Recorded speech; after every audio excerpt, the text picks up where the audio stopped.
bahkan belum pernah menulis cerpen, tapi teman-teman mungkin biasa ya menulis laporan di kantor, teman-teman waktu kuliah dulu juga mungkin biasa menulis paper, makalah, kemudian juga buat skripsi kan.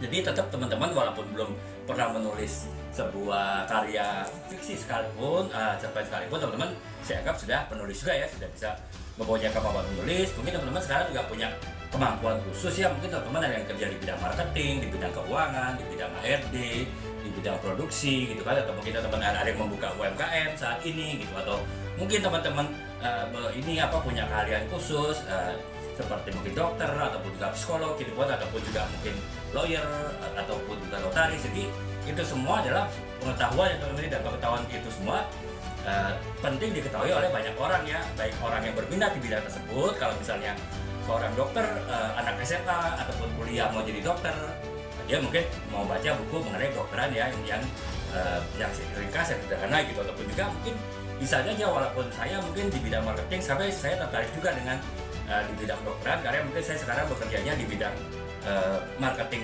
pemasaran alat kesehatan misalnya, ya tentu saya akan tertarik juga kan membaca buku mengenai dokter dengan tulisan yang ringan dan tulisan yang sederhana, tulisan yang mudah dipahami. Ya tentu tetap ya teman-teman yang punya profesi dokter bisa juga menulis gitu ya, apalagi kalau teman-teman yang profesinya sudah spesialis gitu kan, jadi lebih bisa menulis lagi. Walaupun saya bilang tadi teman-teman mungkin selama ini belum pernah menulis novel, tapi teman-teman punya ide ataupun punya bahan yang teman-temannya tulis ya. Jadi sekarang teman-teman tinggal bagaimana caranya dengan kemampuan yang punya teman-teman miliki ini, teman-teman bisa tuangkan dalam bentuk tulisan. Jadi walaupun ya lagi-lagi ya teman-teman adalah bukan seorang penulis, bahkan belum pernah menulis sekalipun ya dalam konteks menulis novel ataupun cerpen gitu. Tapi ya saya bilang tadi, teman-teman mungkin di kantor pasti sering buat laporan, ataupun juga ketika kuliah bikin paper, bikin makalah, bikin skripsi gitu kan. Jadi tetap teman-teman punya kemampuan, punya potensi untuk bisa menulis suatu buku gitu ya. Jadi dengan kemampuan yang teman-teman tulis gitu. Jadi makanya ya untuk